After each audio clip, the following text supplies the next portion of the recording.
ሕወሓት ድርድር ነፂጉ ዝብል ናይ ጌታቸው ረዳ ኣውያ ዘሎ ጌታቸው ጥራሕ ኣይኮነን በዓል ጻድቃን እውን ጽንሕ ኢለ ካሊእ ተወሳኺ ሽርሒ ናይ ሕወሓት ከምዚ ክብትን ደልዩ እዚ ዝሰርሕ ዘሎ ገለመለ ዝብል ናይ በዓል መስፍን ኣርኣያ ምስ በዓል ጻድቃን ዝመኸርዎን ወይኑ እውን ክነምፅኦ ኢና ሕወሓት ድርድር ነፂጉ ዝብል ጌታቸው ረዳ ዘውረየ ኣሎ ድርድር ነፂጉ ጥራሕ እንተይኮነ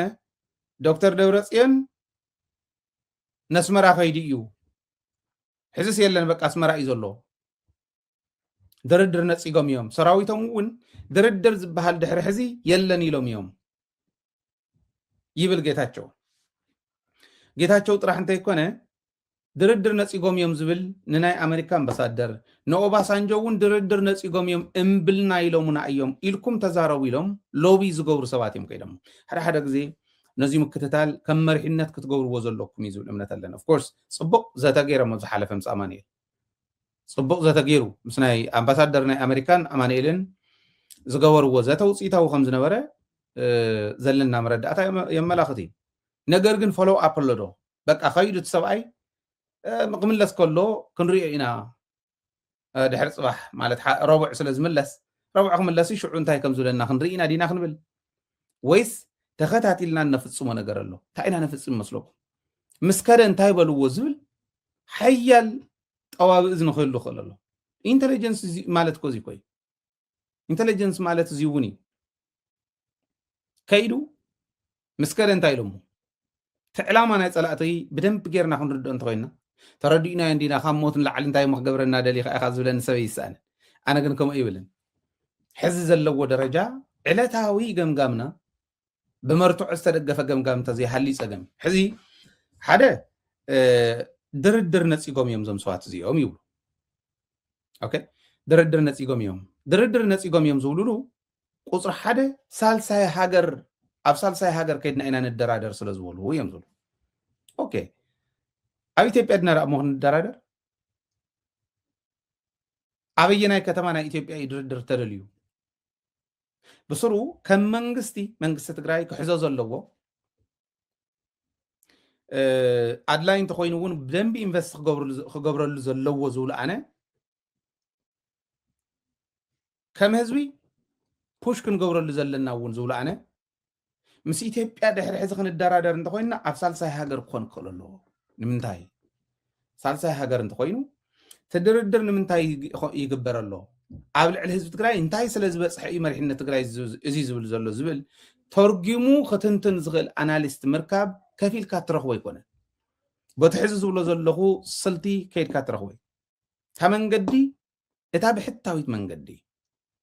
ህዝቢ ትግራይ እዚኣ ስለ ዝተበደለ እዚኣ ዝገብር ዘሎ ትብል ዓለም ንክትርጉማ ክንገብር እንድሕር ኮይንና ኣብ ሳልሳይ ሃገር ክንከድ ክንከለልና ሕዚ ተመለሱ ሞ ናብ ፕሪቶሪያ ናይ ፕሪቶሪያ ኣግሪመንት ባህር ዳር ወይ መቐለ እንተዝኾን ነይሩ ኦር ኣዳማ እንተዝኾን ነይሩ ወይ ሰመራ ወይ ኣዲስ ኣበባ እንተዝኾን ነይሩ ፕሪቶሪያ ዝብል ዘሎ ዓለም ዋላ ንዓና ቪክቲም እንደገና ብሌም ዝግበረሉ ግዜ ዋላ ይምፃእ ኣብ ፕሪቶሪያ ከይዶም ተዘይደራደርዎ ነይሮም ኣብ ኢትዮጵያ ውሽጢ እንተዝኾን ነይሩ ክንድቱ ተደመፆ ዶ መተደመፀ ዋላቶም ሕዚ ዝመላለሱ ዘለው መተመላለሱ ዶ ኢትዮጵያ ናይ ዲፕሎማሲ ግሪፕ በቃ ማንም ክፍንቁሎ ብዘይኽእል መንገዲ ክትሕዝ ነይራ ሕዚ ከም ዓረኢና ኒና ዋላ ይምፁ ይኮርዩ ዋላ ይምፁ መፈራርሒ ይመክሩ ተመለሰይ ትመለሱ ይበሉ ከም ጌርካ ዝኾን ስለዘየለ ባዕሉ እቲ ምምልላሶም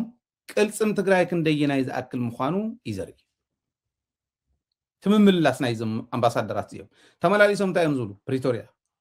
ኣዲስ ኣበባ ደሞ መበለኩም ነይሩ ኣዲስ ኣበባ እንተዝኾን ነይሩ ኣግሪመንት ኦ መቐለ ደ መበለ ናይ መቐለ ኣግሪመንት እናበለ መኸደ ይመስለኩም ኢትዮጵያ እዩ ንሱ ሳልሳይ ሃገር እንተኸይድና ሕዚ ብዘይ ምንም ነጋሪ ብዘይ ምንም ፕሮሞሽን ህዝቢ ትግራይ ወፅዓ ስለ ዝወፅሖ ጨፍጫፍ ስለ ዝወፅሖ ኣብ ሳልሳይ ሃገር ይደራደር ኣሎ ዝብል ትርጉም ኣለዎ እቲ ድርድር ምንም ዓይነት ይኹን ምንም እቲ ድርድር ዓይነቱ ትሕዝቱ ብዝኾነ ይኹን መልክዑ ይቀመጥ ህዝቢ ትግራይ ወፅዓ ስለ ዝወፅሖ ኣብ ሳልሳይ ሃገር ከይዱ ይደራደር ኣሎ ዝብል መልእኽቲ ንዓለም ትሕልፍ ኣለካ ስለዚ እዚኣ ከይትኸውን ጌታቸው ረዳ ዝበሃል ናይ ሕማቕ መግለፂ ሰብ ድርድር ነፂጎም እዮም ምክንያቱ ንማሲንጋ ዝበልዎስ ኣብ ሳልሳይ ሃገር ከይድና ኢና ክንደራደር ኢሎም ኢሉስ ጌታቸው ተዛሪቡ ኢሎም እዮም ፅሕፍልካ ኣለዉ እዚኣ ኢሎም እዮም ትኽክል እዩ ብጣዕሚ ዝሕጎሰኒ ቀዳማይ ፅቡቅ ድርድር ገይሮም ዝበልክዎ እውን ንሱ ከም ድላይ ገይሩ ይረዳእ እዮ ነቲ ናቱ ርድኢት ንሕና ተሓተተ ይኮና ተሓተቲ ንኸውን ንዕኡ ንክነርድእ ዝኸድናዮ ከይዲ ንትግራይ ይምጥን ደይምጥንን ብዝብል ሚዛን እዩ ስለዚ ክንደራደር እንተኮይንና እውን ኣብ ሳልሳይ ሃገር ንድርድር ንሰላም ድልዋት ኢና ሕዚ ጥራሕ ኣይኮናን ዘለቐታዊ ፃውዒትና እዚኣ እያ ነይራ ካብ መጀመርያ ጀሚሩ እስካዕ ሕዚ ፃውዒትና እዚኣ እያ ነይራ ሰላም እያ ነይራ ስለዚ ንሰላም ድልዋት ኢና ነገር ግን ኣብ ሳልሳይ ሃገር ክኾን ኣለዎ ኢሉ ኣማንኤል እዚኣ ይሒዙ ከይዱ ሰብኣይ እውን እዚኣ ነጊርዎም ኣሉ ማለት እያ ክንደይ ናይ ዝኣክል ይከታተሉ ከም ዘለዉ ረኣዩ እዚኣ ስለ ዝነገሮም በቃ ድርድር ነፂጎም ንምንታይ ኣብ ናይ ኢትዮጵያ ከተማታት ኣይመረፁን ወይ ናብ ምክክር ኮሚሽን ኣይኣተውን ወይ ንሕና ዝበልናዮም ኣይሰምዑን ማንም ንስኹም ዝበልኩም ዝሰምዕ ሰብ የለን ይትዋና ስለዚ ድርድር ነፂጎም ዝብልሉ እቲ ሓደ እዚ እቲ ካልኣይ ድርድር ነፂጎም ዝብልሉ ደብረፅዮን የለን ኣብ ዓዲ ኣብ ኣስመራ እዩ ዘሎ ዋላ ትሽዑ ኣይእትወነን እዚ ብስሩን ስለዘይንሰምዖም ሲኢልኩም ሰናኒዎም ሽግር የለን ኣነ ግን ስርሐይ ክሰርሐ ኢሉ ኣስመራ እዩ ነይሩ ኢሎም ሓስዮም ኣብ ስርሑ እዩ ነይሩ ኣበየናይ ዓዲ ኣብ ድላ እዩ ከመይ ገይሩ ዓዲ ከም ዝመርሕ ከመይ ገይሩ መንግስቲ ከም ዝመርሕ ዝምልከት ንዕኡ እምበር ንማንም ኣይኮነን ደብረፅዮን ተረኸበ ይትረኸብ ዝብሎ የለን መን ይረኸብ ትግራይ እያ ትውስን ፕሬዚዳንት እዮም ደልዮም ፕሬዚዳንት ረኺቦም ቫይስ ፕሬዚዳንት ኣብ ዘይብሉ ፕሬዚዳንት እዩ እዚ እዩ ኣስመራ ከይዱ ዝብሉ ግን ማለት ኣብ ካሊእ ዓዲ ኣበይ ነይሩ ብዘየግድስ ንግደፎ ኣስመራ ግን ኣይነበረን ሓሶት እዩ ስለዚ እዚ ካሊእ ከዓ ማለት እዩ ተተወሳኺ ካሊእ ሽርሒ ሕወሓት ኢትዮጵያን ክትፍትን እያ ትኸድ ዘላ ኢሎም ዘለዓልዎ ኣብዚ ሕዚ ድርድር ነፂጋ እያ ዝብልዎ ዘለዉ ከዓ ሕወሓት ናይ ትግራይ ናብ ፌደራል ትእትዎ ዝነበረት ኣታዊ ሙሉእ ብሙሉእ ቆሪፃ እያ ይብሉ ሙሉእ ብሙሉእ ቆሪፃ እያ ይብሉ ንኣብነት ወርቂ እኳስ ኣብ 8 ወርሒ ውሽጢ ሓንቲ ግዜ ጥራሕ እዮም ናብ ብሄራዊ ባንኪ እትዮም ኢሎም ንምንታይ እቲ ሓንቲ ኣተወት እያ ንዓሕር ዘብለኒ ዘላ እቲ ሓንቲ ኸ ንምንታይ ኣተወት እያ እዚ ይብሉ ሕወሓት ድርድር ነፂጉ እዩ ኢሎም ዘቕምጥሉ እቲ ሓደ ናብ ፌደራል ኣታዊ ዝኮን ዝነበረ ናይ ፌደራል ትካላት ፌደራል ዘመሓደረን ትካላት ግብሪ ዝኸፍልኦ ዝነበራ እውን ከልኪሉ ወርቂ ዝበሃል እውን ከልኪሉ ተወርቂ ክንመፆ ኢና ብካሊእ መንገዲ እውን ስለ ዘለዎ ክንመፆ ኢና እዚ ከልኪሉ ይብሉ ወርቅን ካልኦትን ከልኪሉ ኣብ 8 ወርሒ ሓደ ግዜ ኣትዩ ሓደ ግዜ ጥራሕ ኣትዩ ኣብ 9 ወርሒ ክንደይ እትዮም ዝበሉና 300 ቢልዮን ብር እእቲና ኣብ 9 ወርሒ ኢሎም ናታቶም ሚድያታት ዝገለጾ እዩ 300 ቢልዮን ቅርሺ ብናይ ትግራይ ጥራሕ 300 ቢልዮን ቅርሺ ኣታዊ ረኺብና ኢሎም ኣብ 9 ወርሒ ብናይ ትግራይ ወርቂ ጥራሕ 300 ቢልዮን ኣታዊ እንተረኺቦም እንታይ ማለት ይመስለኩም እዚ ፌደራል መንግስቲ በታሕ ዘውፅዋ ዘሎ ቀመር ዋላ ዘይበና በብዓመት የውፅእ እንዲ ተቐመር 30 ቢልዮን ንትግራይ ክንባ ኢና ኢሉ 30 ቢልዮን ንትግራይ ድጎማ ይህብ ኣብ 9 ወርሒ ግን እንታይ ይወስድ ካብ ወርቂ ጥራሕ 300 ቢልዮን ናይ 10 ዓመት ድጎማ ይወስድ እሞ ካብ ወርቂ ጥራሕ ህዝቢ ዘሎ ካብ ሳፌር ክንደይ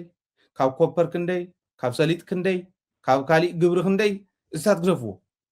ካብ ወርቂ ጥራሕ ካብ ቱሪዝም እውን ግደፍዎ ካብ ወርቂ ጥራሕ 300 ቢልዮን ይረክብ ኢሉ ኣነ ይኮንኩን ብዓለም ዝበልዎ እዩ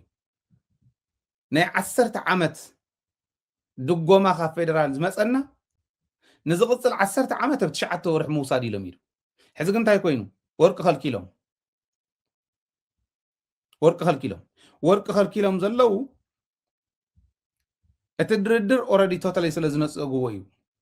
ቶታሊ ነፂጎም እዮም ኣብ ዝሓለፉ 8 ዋርሕ ሓንቲ ግዜ እያ ኣትያ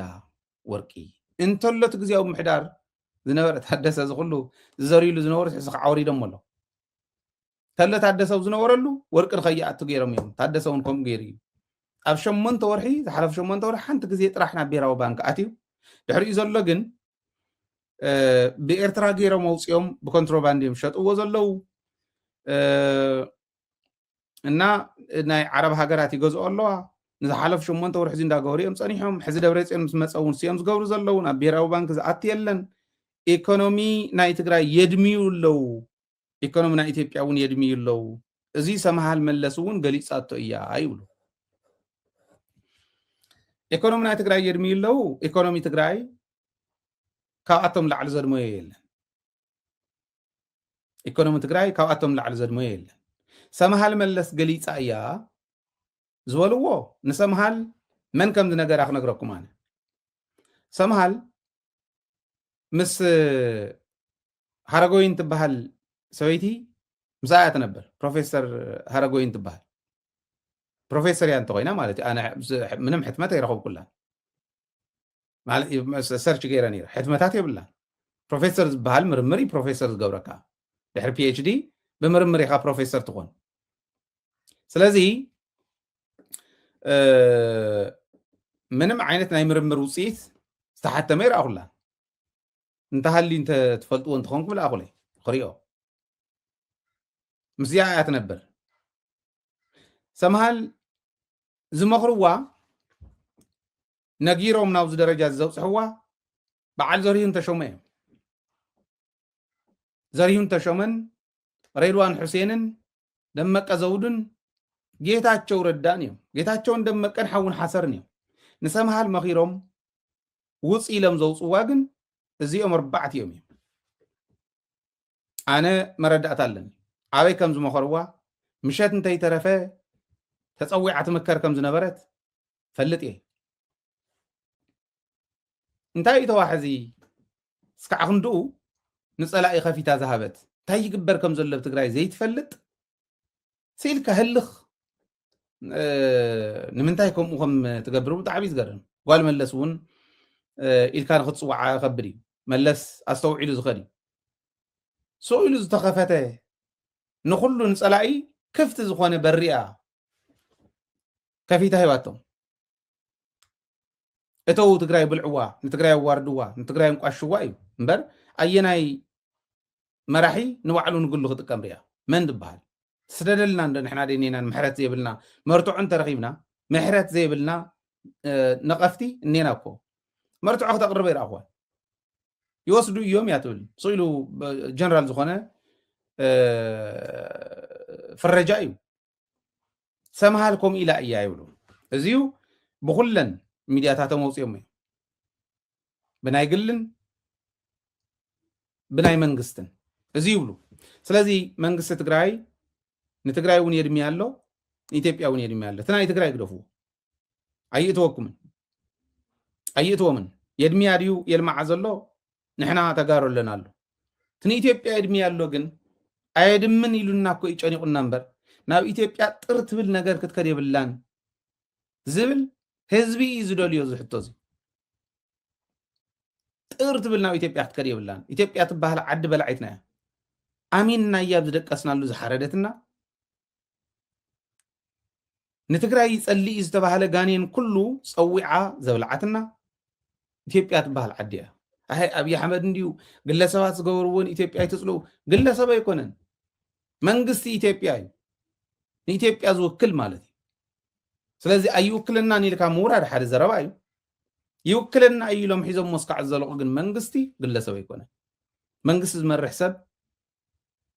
እታ ጫፍ ስልጣን ናይ ተዓዲ ዝሓዘ ሰብ ግለሰብ ኢልና ቆፂርና ዓያሾ ኣይኮናን ስለዚ ኢትዮጵያ ትበሃል ኢኮኖሚ ኣክደም እንተገይራቶ ትግራይ ወይለን ጉድ ንዓና ፅቡቅ ስራሕ ተሰሪሑልና ኣሎ እዩ ግን ኣይኮነን ጌጋ እዩ ንቐፅል ሕወሓት ኢትዮጵያ ክትብትን ኢትዮጵያ ከተድኪ ዝተለዓለት ዓዲ እያ ኢትዮጵያ እንተደኺያ ኢትዮጵያ እንተተበቲና ኣውሮፓ ትጥቅዑ ኣለኹም ከባቢና ትጥቅዑ ኣለኹም ናይ ኣፍሪካ ሃገራት ትጥቅዑ ኣለኹም ፀገም ትፈጥር ዘላ ሕወሓት እያ ኢሎም ነዞም ኣምባሳደራት ኣኪቦም ሚሊተሪ ኣታቺ ዝበሃሉ እውን እንተይተረፈ ኣኪቦም ዝበልዎም እዩ እቲ ክልል ንሃገር ኣይእቱን ይብሉ እቲ ክልል ናብ ሃገር ኣይእቱን ንሻዕብያ እዩ ሃፍቱ ዝህብ ይብሉ እዚኣ ሕዚ መላዓሊት እዚ ትግራይ እያ ህዝቢ ንኽልዓል ኦኬ ህዝቢ against መራሕቱ ንኽልዓል ዝግበር እምበር ኣየናይ እቶትና ናብ ኤርትራ ኸይድ ተራእዩ ክንድኡ ዝኣክል ድዮም ውዱቃት ግን ናይ ብሓቂ ማለት ዝኾነ ትግራይ መራሒ ተባሂሉ ዝመፀስ ናብ ኤርትራ ይግብር ኣሎ ንኤርትራ ክንዲ ዝኣክል እዚ ይወስድ ኣሎ ኢሉ ነጊሩስ ንመን ይኽእሙኖ ዝደሊ ንሕና እኮ ኢና ኔና ኣብዚ ዓዲ ተጋሩ እኮ ንሕና ኢና ንትግራይ ንቃለሰላ ዘለና እኮ ተጋሩ ኢና እቲ ዝቃለስ ዘሎ ብረት ዘለዓለ ይኹን ብረት ዘየልዓለ ኩሉ ዓይነት ተቃላሳይ እንተነኣሰ ትምህርቲ ዝቆንጠጠ እኮ እዩ ዝቃለስ ዘሎ ግን ይትረፍደቱ ትምህርቲ ዝቆንጠጠ እቲ ገባርና እውን እኮ እዚኣ ሰይትጠፍኦን ኣየን መሸላ ዘፍርዮ ኣየን ጣፍን ካሊእን ዘፍርዮ ገባርና እዩ ናብ ኤርትራ ክኸድ ወይ ወርቅና እዩ ናብ ኤርትራ ክኸድ እንታይ ክገብር መሕለፊ ክንጥቀመሉ ኢና ጅቡቲ እውን እኮ ንጥቀመላን ኢና ኢትዮጵያ እንታይ ድያ ትጥቀም ንጅቡቲ ድያ ትግብር ዘላ ናይ ጅቡቲ ወደብ እያ ትጥቀም ንሕና ንጥቀመሉ ወደብ ክንጥቀም መሰልና እዩ ስለዚ ንሶም ክጥቀሙ ከለው ናይ ሃገር ሃፍቲ ይኮነን ዝወስዱ ዘለዎ ንሕና ክንጥቀም ከለና ብነፃ እኳ ደኣ ወደብ ክንጥቀም ከለና ግን ናይ ሃገር ሃፍቲ ይሸጡ ኣለዉ ክንበሃል ንመን እዮም ክዕሹ ይገርመኒ ገርማዕ ወዲ ገርማዕ ዝተኣኪቡን ትግራዋይ ክዕሹ ማለት ድዩ ስኮ እዮም ዝብሎ ቅድሚትን ድሕሪትን ናይ ስረ ዘይፈልጥ ተኣኪቡ ንህዝቢ ትግራይ ከተሃልል ከምዚ ምሙኳሩ ይገርመኒ ንኤርትራ ይግብር ኣለዉ ናብ ሃገር ግን ከይኣቱ ከልኪሎም ዝኸልከልዎ ወርቂ ጥራሕ ኣይኮነን ዓበይቲ ነጋዶ እውን ስታንዳርዳይዝ ይገብሩ ኣለዉ ግሬዱ ንእሽትላ ንዝተወሰነ ግዜ ትሕት ነብሎ ብክልል ደረጃ ንግበሮ ኢሎም ኣውሪዶም ናብኡ እዚ ይቕይርዎም ኣለዉ ይብሉ ኢንቨስትመንት ኣብዚ እንድሕር ወሲዶም ፍቃድ ክንዓፆም ኢና ከምዚ ክንገብሮም ኢና ገለ ይብሉ ባይዘወይ እዚዩ ክግበር ኣለዉ ኣነ እውን ድግፎ እየ ቅድሚ ሕዚ እውን ኣልዒልና ነርና ኢና ኩሉ ኣብ ደቀቕትን ንእሽትን ኣብቱ ብክልል ደረጃ ክምደብ ዝኽእል ንግበሮ ዲፋክቶ ስካዕ ዝኾንና ሃገር ክንኮን ከለና ወይ ቆሪፅና ዲፋክቶ ኢና ኢንዲፐንደንስ ኣውጅና ኣለና ክንብል ከለና ናብቲ ዝነበርዎ ደረጃ ምውሳድ ይከኣል እዩ ግብሪ ኣብ ትግራይ ይኽፈሉ ንፌደራል ግብሪ ዝኸፍል ነገር ክህሉ ይብሉ ቀስ ብቀስ ሓደ ክልተ እንዳበልና ንኩሉ ክንጋፈጦ ይንደልን ብሓደ ግዜ ክነጨማልቆ ይንደልን ሓደ ብሓደ ግን ክወፅሎ ናይ ፌደራል ዝበሃል ነገር ክብታ ከሎ ሓደ ብሓደ ግብሪ ናብኡ ዝኸፍሉ ዝነበሩ ከመይ ጌርካ ቀይርካ ኢኻ ኣብ ትግራይ ትገብራ ክትፍለጥ ክትክእል ኣለዋ እዚአ እንዳገበርና ንኽይድ ከምኡ ስለ ዝበሉስ ከይብሉና ኢልና ይንግደፎ ማለት እየ ከምኡ እዩ ዝግበር እንታይ ይብሉ ኣብ ንዝተረፈ ዕድሚኦም ዘፅንሖም ንብረት ይወሩ ኣለዉ ወርቂ ይወሩ ኣለዉ እንታይ ማለት መሲልኩም ንኣብነት ደቂ 60 ደቂ 70 እንተኮይኖምስ ሓደ 20-30 ዓመት እንተፀኒሐ ብዙሕ ሕዚ ኢሎም ዝወርዎ ዘለውስ ንናይ ኔክስት 20-30 ዓመት ዝኸውን ደቂሶም ዘብልዖም እዮም ዝወሩ ዘለዉ የከማችው እዮም ዘለዉ አንተ ሓዊ መን ይዓሻ መነመን እዮም ተሰማሚዖም ናይ ትግራይ ወርቅስ ኣኪብና ንዓይን 30 ዓመት ኣነ 60 ዓመት ስለ ዝኾንኩ ናብ 9 ዓመት ከብፅሓኒ ምእንታን ንዓኺ ከባቢ 70 ስለ ዝኾንክ ናብ 9 ከቕርበካ ወይ 9 ከቕርበካ 20 ዓመት እናተባሃሉስ ክከፋፈልዎ እዮም ከም ዝበለ ድራማ ፍሹል ድራማ ድዮም ዝበሉ መንግስቲ ኮሚኒኬሽን ትግራይ ፍሹል ድራማ ዝሰምዖም የብሎምን ግን ንበሎ ንዛረቦ እስኪ ሰብ ይስማዓየቱ ይግረሞ ኢለ እየ ዘቕርቦ ዘለኹ መንእሰይ የብርሱ ኣለዉ ይሸጡ እውን ኣለዉ ይብሉ እዚዩ ስኢሉ ማለት በይኖም ኣይኮን ነፍቲ ሰልፊ እውን ይዛረብዎ ነይሮም ዋላ ብመሓርኛ ይኹን ብትግርኛ ዝምክሩ እውን ይዛረብዎ ነይሮም እና ህዝቢ ንህዝቢ ትግራይ ክንበፅሓሉ ኣለና እዩ መን እዮም እዚኦም መስለኩም በዓል ኢዜማ ምስ በዓል ጌታቸው ምስ በዓል ፃድቃን ኮይኖም ምስ በዓል ብርሃኑ ነጋ ንህዝቢ ትግራይ ክበፅሕሉ ሕወሓት ከየብርሶ ሕወሓትስ ዓርሱ ከየብርስ ማለት ሕወሓት እኮ ተጋሩ ዝሓዘት ውድብ እኮ እያ ስኢሎም ንወይኖም ካብ ዝኾነ ቦታ ዝነጠቡ እኮ ይኮኑ ተጋሩ እዮም ተጋሩ ኣዴታት ተጋሩ ኣቦታት ተጋሩ መንእሰይ እዮም ትግራዋይሲ ዓርሱ ብዓርሱ ከየጠፍእስ ንብፅሓሉ ኢሉስ ብርሃኑ ነጋ ክበፅሓልና ማለት እዩ ኣብዚ እኒኻ ጉዳጉድ ሓደ ግዜ ካሊእ ፔይን ስለ ዝሕመና ስለ ዘተሓሳስበና እንተዘይኮይኑ በዝኾም ዝበለ ነገር ዘይሰሓቅካ ብምንታይ ይሰሓቅ ብምንታይ ይሰሓቅ በዚ እንተዘይስዒካ ይገርመኒ ሓደ ግዜ ደፊሮም ክንዱዝ ዝኣክል ናይ ድንቁርና መግለፂ ዝኾነ ጉዳጉድ ክዛረቡ ከለው ይገርም ኤኒዌይ ህዝቢ ኢትዮጵያ ክትለዓል ኣለካ ንህዝቢ ትግራይ ክትበፅሓሉ ኣለካ እዚ ኢልና ክንለዓል ክንክእል ኣለና ይብሉ ሕዚ ትማሊ ብቅሪ ትማሊ ነዚኣ ዝሓሰቡላ እታ ሰልፊ እውን ከም ዝፈሸለት ክዓሪኦም ስለ ዘለው ንተግብር ራኽብሉ እዮም ጀሚሮም ኣለዉ ፕሪቶሪያ ተግበር ዝብል ኣብ ሚድያታት ኩለን ረኣዩ ፕሪቶሪያ እንዳይተገበር ዋናው እንቅፋት የሆነው ቲፒኤልኤፍ ነው ቁጥር 1 በምክክር ኮሚሽኑ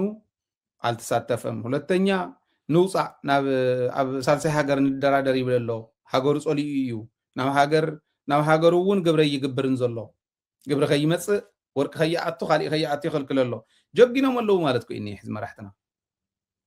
ብጣዕሚ ነፊዖም ኣለዉ ማለት شيء بقلتي نمغمات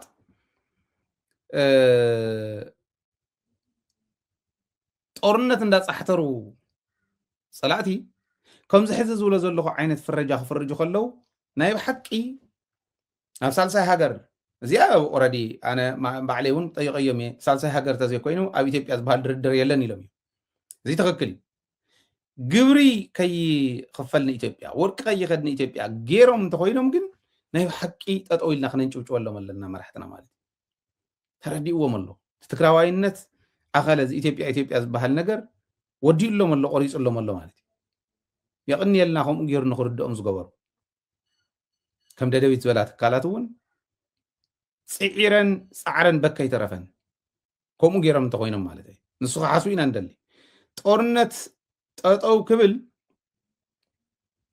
እንደሕር ኮይኑ ቲፒኤልኤፍ ከተፈለ ወይ እዚ አብይ አሕመድ ውን ዝወለ ቅድሚ ሕዘት ሒዙ ዝወለ እዚ ንኸይኸውን ግን ጠጠው ንኸይብል ጦርነት ግን ሕወሓት እያ ትፅሕተር ዘላ ከዓይብሉ ሕወሓት እያ ትፅሕተር ዘላ ንኣብነት ሰለስተ ነገር ኣቕሚጦም ሕዚ ኣብ ኩሉ ከባቢ ኢትዮጵያ ሓዊ ተኣጒዱ ዘሎ ሕወሓት እያ ኣጒዳቶ ይብል መከረኛ ሕወሓት ወደይ ከም ዝበለ ጉዳጉድ የለን ዝኾነ ነገር እንተቆይስ ሕወሓት እያ ንሕና ዘይንፈልጣ ሕወሓት ድያ ኣልያ ኮይና ከምኡ ዶ ኮንትኾን ዘይንፈልጣ ሕወሓት ተዘይሃልያ ታንፈልጣ ሕወሓት እኮ እቲ ሕዚ ትብልዎ ዘለኹም ዘይትገብር ምዃና ኢና ንወቕሳ ኣብ ኢትዮጵያስ ኩላ ተኣጒዳ ዘላ ሓዊ ኦጋዴን በዚሁ ኩናት ምጅማሩ ናይ ኦሮሞ ናጽነት ሰራዊት በዚሁ ምጅማሩ ሲዳማ ነፃ አውጪ ዝበሃል ምህላው ኦኬ ናይ ጋምቤላ ናይ ቤንሻንጉል ናይ ዓፋር ናይ አምሓራ እዚኦም ኩሎም ሕወሓት እያ ተኣጒዶም ዘላ ሕሉፍ ሓሊፉ ኣዲስ ኣበባ እውን ኣጒዳላ ይብሉ ትማል እውን ሰሚዕኩሞ ከመይ ዝበለት ሕወሓት እያ ንሶም ዝፈልጥዋ ኣነ ዛ ሕወሓት ዛ ዝብልዋ ዘለዉ እንተዝፈልጣ ደስ መበለኒ ታዝፈልጣ ግን ከምኡ ኣይትገብርን ከምኡ ትገብር እንተትኾን ደስታይ ሓጎሰይ መኽኣልኩዎን ናይ ብሓቂ ከምኡ ትገብር ስለዘይኮነት ዝጨንቀና ኣነ ሓደ ግዜ እንታይ ትደቅሱ ዶ ይተሓርንኹ ዶ ዝብሎ ከምኡ ስለዘይገብሩ እምበር ሓዊ ተኣጒደው ኩሉ ጠጠው ይበለው ሓዊ የጥፍእ እንድሕር ደልዩ ሕና ስራሕና ንሰርሕ ከምኡ እዩ ዝሓስብ ፖለቲከኛ እንተዝኾን ፖለቲካ ጌም እንድዩ ነቲ ጌም ንሱ ተፃዊቱ ዝስዕር ውድብ ኣሎ ኢለ እንተኣምን እዚኣ ማንም ከይነኽኣውን ስሩ ክትንከባኸባ ዘለካ ብየማንን ፀጋምን ከቢብካ ክትሕልዋ ዘለካ ውድብ እያ ማለት እንድሕር ከምኡ ትገብር እዚ እቲ ጉዳይ ሕዚ እቲ ካልኣይ ሃገር ክትበራዕ ይገብረሉ ሕወሓት ይብል ሕወሓት የላ ነው ከምኡ ሃገር ዘባራዕ ዘሎ ኣብቲ ኸይዱ ይልኮስ ኣብቲ ኸይዱ ይልኮስ ዘይለኮሰሉ ሓዊ ዘይለኮሰሉ ቦታ ደሎ እዩ ሰብኣይ እዚ ኣብይዎ እኳስ እንደገና ካልኣይ ሳልሳይ ሙኮራ ቅድመ ማእቲ ዓመታት ዝሞቱ ወለድና እንዳልዓለ ንዕኦም ክውንጅል ትግራዋይነት ክውንጅል ከሎ እዚ ዝገብር ዘሎ ሰብስ ባዕሉ እንዳለኮሰ ሓዊ ዘቃፅላ ዘላ ዓዲ ለኩስካ ንሕወሓት ክትብል እንታይ ጌራስ እንተተሓፍረልካ እዩ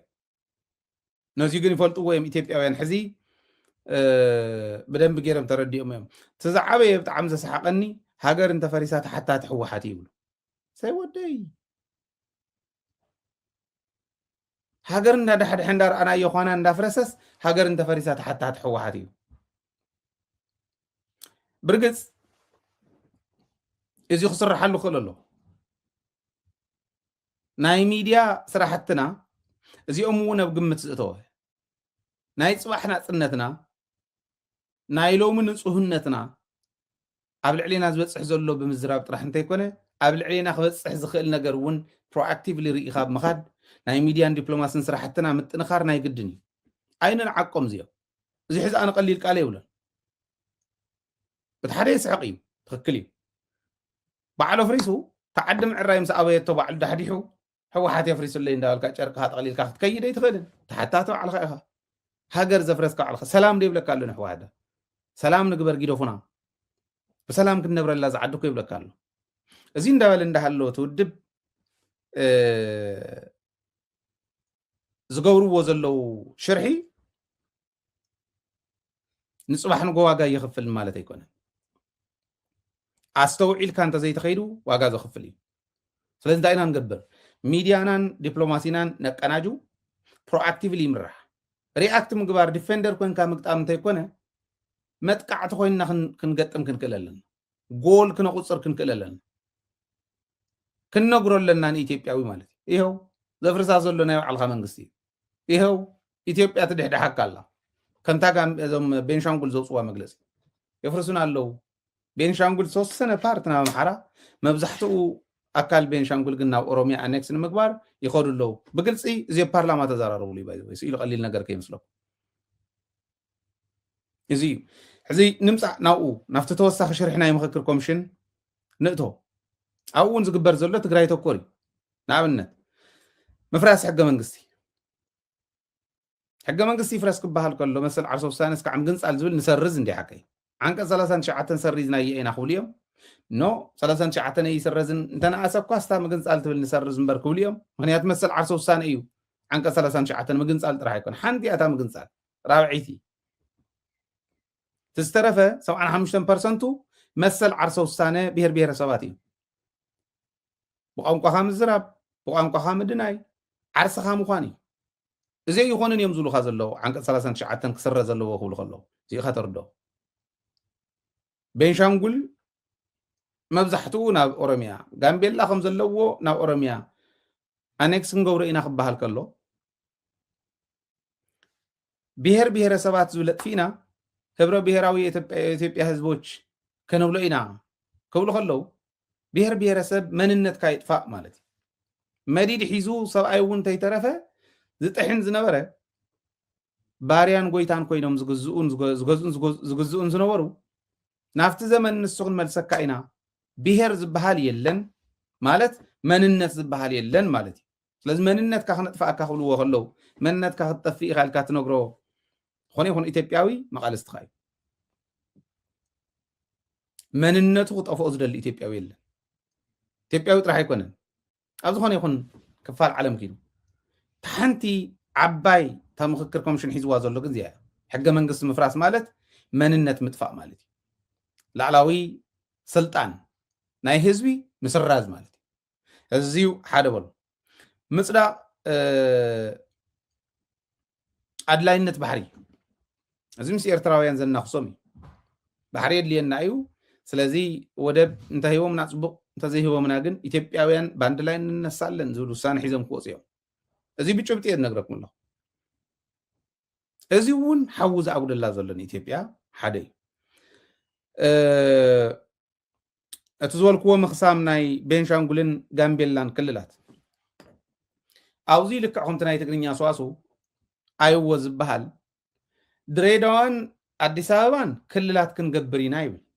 ቤንሻንጉልን ጋምቤላን ግን ክነኽስመን ኢና ይብል ቤንሻንጉል ንኦሮሞ ስለ ትመስል መብዛሕትኡ 50+ ሓደ በፂሕና ኣለና ኢሎም ኣለዉ ሕዝቢ ባዕሎም ኣብ 5 ዓመት በፂሖም ማለት እዩ እንተባህሉ ናይ ሽመልስ 35 ነርና ኢሉ ሽመልስ ክጅምር ከሎ ቅድሚ 5 ዓመት ከምኡ ኢሉ ኣብ 5 ዓመት ውሽጢ 50+ ሓደ በፂሕና ኣለና እሞ ቤንሻንጉል መብዛሕትኡ ናብ ኦሮሚያ ተወሰነት ግን ናብ ኣምሓራ ምዕሾዊት መፅንሒት ማለት እዩ ጋምቤላ ከም ዘለዎ ናብ ኦሮሚያ ስለዚ ጋምቤላን ቤንሻንጉልን ኣኽሲሞም ድሬዳዋ ትበሃል ከተማን ድሬዳዋ ካብ ሽረ ንላዕለ ኣይኮነትን ባይዘው ክንዲ ሽረ እያ ትኾን እንደውም ተኸይና እዩ ኣብ ዝኾነት ዓማቕ ዘላ እያ ተፈልጥዋ እንትኾንኩ ድሬዳዋ ከም ከተማ ካብ ሽረ ይተዓብን ዋላ ክንዲ መቐለ ኮይና እንደነበላ ንዓ ክልል ገይሮም ንቤንሻንጉልን ንጋምቤላን ክልልነቶም ክሕድግዎም ከለው እንታይ ዓይነት ሽርሕ ምኳን ራዩ ንምንታይ መሲልኩም ቤንሻንጉልን ጋምቤላን ናፍቲ ኢትዮም ነቲአን ግን ክልላት ገይሮም ይኸዱ እሞ ድሬዳዋ ዘላ ናይ ኦሮሞ እያ ኢልኩም ይበዓሉ ኣብይ ኣሕመድ ቀዳማይ ነቕርቦ ነርና ኢና ድሬዳዋ ከም ድሬዳዋ ክንገብሮ ኢና ወልቃይት ክብል ከሎ ይወደግ ራስ ገዝ ዝገበራ ኣስተዳደር ዝገበራ ካብ ሕጊ ወፃኢ ካብ ሕጊ መንግስቲ ወፃኢ ብኣዋጅ ገይርዎ ንሕና እውን ብኣዋጅ ንወልቃይት ንምዕራብ ትግራይ ራስ ገዝ ክንገብሮ ኢና ኢሉ ኣሎ ከድሬዳዋ ይበልጥም ኢሉ ኦኬ ስለዚ ድሬዳዋ ኦሮሞያ ኣብ ኦሮሞ ውሽጢ እያ ዘላ ኢልና ኣሎ ምስ ሶማልያ እውን ኣብ ግጥም እዮም ዘለው እስካዕ ሕዚ ኣዲስ ኣበባ ብሸገር ከተማ ከቢቦም ማዮም ወረዶ ውሽጢ ኦሮሚያ እያ ናብ ትኸዶ የብላ እዚአን ክልል ይብልዎን እሞ ኣብዚ ሕና ደየኒናን ክልተ ቀኒስና ክልተ ወሲኽና ኣብኡ እኒሄ እኮ ኢትዮጵያ እኮ ከምዚ ክትኮን ስለ ዝደለና ተባሂሉ ይሽራሓሉ ቤንሻንጉልን ጋምቤላን ኣኔክስ ትገብረን ድሕሪኡ ኣዲስ ኣበባ ኦሮሚያ ኣይኮነን ኢሉ ዘሊሉ ክረትዕ ዝኽእል መን ቦዚን ተወዲኦም ድሬዳዋ ኦሮሚያ ኣይኮነን ኢሉ ክረትዕ ዝኽእል መን ሕዝታይ ፃወት ኣለዉ ኣዲስ ኣበባን ድሬዳዋን ክልል ይኹና ዓርሰን ስኢልካ ኣስተዳደር ካብ ዝኾን ክልል ይኹና ቤንሻንጉልን ጋምቤላን ግን ናብ ኦሮሚያ ኣኔክስ ንግበረን እዩ ናይ ምዕራብ ትግራይ ክልልነት እውን ናይ ኣምሓራ ብቐዳማይ ነግረኩም እየ ሓዙ ሕጂ እውን እዚኣ በምሓርኛ እውን ክትሰርሑላ ትኽእሉ ኢኹም ኣምሓራ 4 ክልል ክኾን ኣብ ፌደሬሽን ቤት ምክሪ ኣትዩ ታፈዝራዕ ሰበይቲ ኬርያ እዚኡ ኣይትቃለሰሉን ህዝቦም ኣምሓራ ጎኒ ትግራይ ንምስላፍ ክትጥቀመሉ ትኽእል ነራ ሰብ እንተትኾን ድንቁርና ዝዓመመን ፖለቲካዊ ንውሃብ ዘይብለን ዓቕመን ዘይተሃነፃ እትዮም ሕወሓት ዘዋረዱና ከምኣ ዝበላ ሰባት ክኣትዉ ከለዉ እዩ ናብ ፌደሬሽን ቤት ምክሪ 4 ክልል ክንኮን ኢና ኢሎም እትዮም እዮም ኣብ ናይ ኣምሓራ ወሎ ጎጃም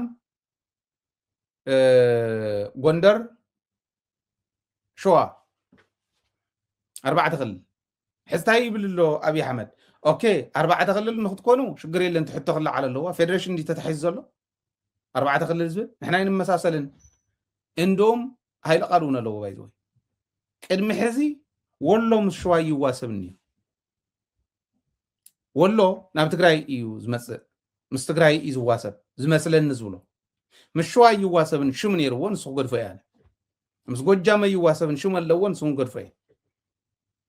ወይ ካብ ጎንደር ወይ ካብ ትግራይ እዩ ዝዋሰብ ንምንታይ ናይ ባዕሉ ምክንያት ኣለዎ እዚ ልዒሎም ኣይንመሳሰልን ኢና ንሕና ኢሎም ዘለዓሉ እዮም ክልላት ክብሉ ከለዉ ሕዝታ ኢሉ ኦኬ ሸዋ ናይ ባዕሉ ክልል ክኾን ክኽእል ኣሎ ወሎ ናይ ባዕሉ ክልል ክኾን ክኽእል ኣሎ ጎጃም እውን ከምኡ ናይ ባዕሉ ክኾን ኣሎ ጎንደር ግን ቤጌ ምድር ንወሎ ናይ ቀደም ንመልስ ናይ ሃይለ ስላሴ ናይ ዞም ምኒልክ ንመልስ እሕዲጎም ምዕራብ ትግራይ ሓዊሶም ምስ ጎንደር ክልል ይብልዎ ቤጌ ምድር ድሓር ምዕራብ ትግራይ ካብ ትግራይ ሕዲጎም ኣለዉ ጎንደርን ቤጌ ምድር ኢሎም ከሸምዎ ዝብሉ ዘለውን ትግራይ እናተዋግአ ክነብር እዩ ወሎ ኦሮሞ ኢኻ ክብልዎ እዮም ከሚሴ ገለ በፂሖም ዋላ ራያ በፂሖም እዮም በትኻርተኦምስ ንሸዋ ኦረዲ ኦሮሞ እዮም ዝብልዎ ቀደሞ ኩሽ ኢኻ እዮም ዝብልዎ ጎጃም ኩሽ ኢኻ ኢሎም ክወስድዎ እዮም ካብ ቤንሻንጉል ዝተወሰነት ኣይ ቲንክ ዳጉም እያ ትበሃል ይመስለኒ ንዓኣ ናብ ጎጃም ኣኔክስ ገብርዋ ዘለው ኦረዲ ጎጃም እውን ፀኒሖም ከም ዝወስድዎ ስለ ዝፈልጡ እዩ እዚኣ ገይሮም ነንባዕልና እንዳባልዑና ሰሜንዮኞች ዝብሉና ነንባዕሉ እንዳተባልዐ ተታሕታይ ንሱ እንዳሰፍሐ ይኸደ ኣሎ ማለት ዕላማ እዚ ስለዚ እዚ ገይሮም ይኸዱ ምዕራብ ትግራይ ዓርሱ ራስ ገዝ ኮይኑ ምስ ናይ ኣምሓራ ክልልነት እንተፀዲቑሎም በጌ ምድሪ ኢሎም ክልል ክፈጥሩ እዮም ምፍራስ ናይ ኣምሓራ ከምቲ ዝበልክኹም እዩ ናብ 4 ክልል ይፈርስዎ ኣለዉ ማለት እዩ ኦረዲ እዚኡ ሃይለ ጥራሕ ዝብሎ ወይቶም ሕዚ ምክክር ኮሚሽን ከምዚ ኢሎምና እዮም ኣብ ምክክር ኮሚሽን እንዲ ዝለዓል ዘሎ ኣጀንዳ ሂውና እዩ እቲ ህዝቢ እዩ እቲ ኣጀንዳ መልዓል እዩ ናይ ወሎ ህዝቢ ክልል ክኾን የድልና እዩ ስለዚ እንተኾነ እንታይ ይመስለኩም ይኹን ኣሎ ናይ ጎጃም ከምኡ ኢሉና እንተኾነ እንታይ ይመስለኩም ይኹን ኣሎ ጎንደር ግን ምዕራብ ትግራይ ናህና እዩ በጌ ምድር ወሲኽና ኢና ንኾን ኢሉ ኣሎ እንደውም ወሎ እውን ደቡብ ትግራይ ወሲኽና ኢና ንኾን ኢሉ ኣሎ እንታይ ደኣ ንግበር ንጎንደር ፀለምትን ምዕራብ ትግራይ እንሃቦ ክልል ወሎ ደቡብ ትግራይ ንሃቦ ክልል ትግራይ ቆራሪፅካ ትግራይ እቲ ታርጌቱ ኩሉ ስለዚ 4 ክልል ትኾኑ እሞ ድሕሪኡ ናይ ትግራይ መሬት ግን ቆራሪፅካ ትቦ እዚዩ ኣጀንዳ እዩ መን ሰብሲቡ ኣጀንዳ ክበለና ዝብሉ ዝነበሩ መስመር ኣያ ዝበሃል ሓደ ርኩስ ሰብኣይ ዝመርሖ ጉጅለ መን ዝመደቡ ኣብይ ኣሕመድ ንምንታይ ተሃገር በጣጢሶም ተዓባይ ናይ ኩሽ መሬት ትበሃል ክሰርሕዋ ዝደለይዋ ክሰርሑ ተዘይኮይኑሎም ዓባይ ኦሮምያ ሰሪሖም ክኸዱ እዚኣታ ዓላማ እዚኣ ክትፍፀም ትኽእል ዲያ ይትፍፀምን ዝብል ተግባራውነቱ ካብቲ ሓቅነቱ ካብቲ መሰረት ስለ ዝኾነ ሕዚ ኣብይ ኣሕመድ ተነለዋን ዝብለን ሓይሉ ደሚሩ ክንዲ ኣምሓራ ክልል ዘሎ ሓይለ ይኾነ ትግራይ መግደፉ ኣይኾነን ስለዚ ነዚ እንተተጠቂምናሉ ሓድነትና እንተፅኒዕና ዘሊሉ ናብ መሬት እምበር ትግራይ ቁራስ መሬት እውን ኣይትህብን ዝብል ጉዕዞ ቃልስና ይዕወተሎ ማለት እዩ ተዋና ጠቕሊልካ ክትሪኦ ከለካ እቲ ምክክር ኮሚሽን ይሓዞ ካሊእ ይሓዞ ኣብይ ኣሕመድ ዝመደቦም ኩሎም ዝገብርዎ ዘለው ምድቃቕ ትግራይ ምስዓር እዩ ትግራይ ምጭፍላቕ እዩ ስለዚ ንሕና ብኢኮኖሚ ደረጃ እውን ምድላው ብሚሊተሪ ደረጃ እውን ምድላው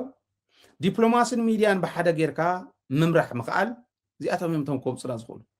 ኣብ ኢኮኖሚ ሓደ ደስ ዝብል ናይ ዶክተር ደብረፅዮን መደረ ዝሰማዕኽዎ ደሞዝና ንበለን ካልኦት ዘልያና ነገራት ድማ ኣብ ኢድና እውን እየን ዘሎ ንኣዲስ ኣበባ ብምፅባይ ዝመፅ ኣይኮነን በብኸባቢና ብምስራሕ ደሞዝና ጥራሕ እንተይኮነስ ንካልኦት ስራሕትና ዝኸውን ምንጪ ሪሶርስ ኣሎ እዩ እንታይ ደኣ ውልቀ ሰባት እዮም ዝጥቀምሉ ዘሎ ውልቀ ሰባት እዮም ከም ድላይ ንገብሮ ዘሎ ገንዘብ ውሒዱ ንእሱ ኣይኮነን ኣብ መዓልኡ ስለ ዘይወዓለ እዩ እዚኣታ ፖይንት ፅቡቕ ነገሩ ኣንደርስታንድ ገይሮም ኣለዉ እንታይ ዘድልየና ኣቲኻ ምስራሕ ኣብ ተግባር ምርካብ ሓቁ እዩ ባዕሎም እውን ኢሎሞ እዮም ኣይትሰደልና ዘላ ትግራይ ተለሚዱለይ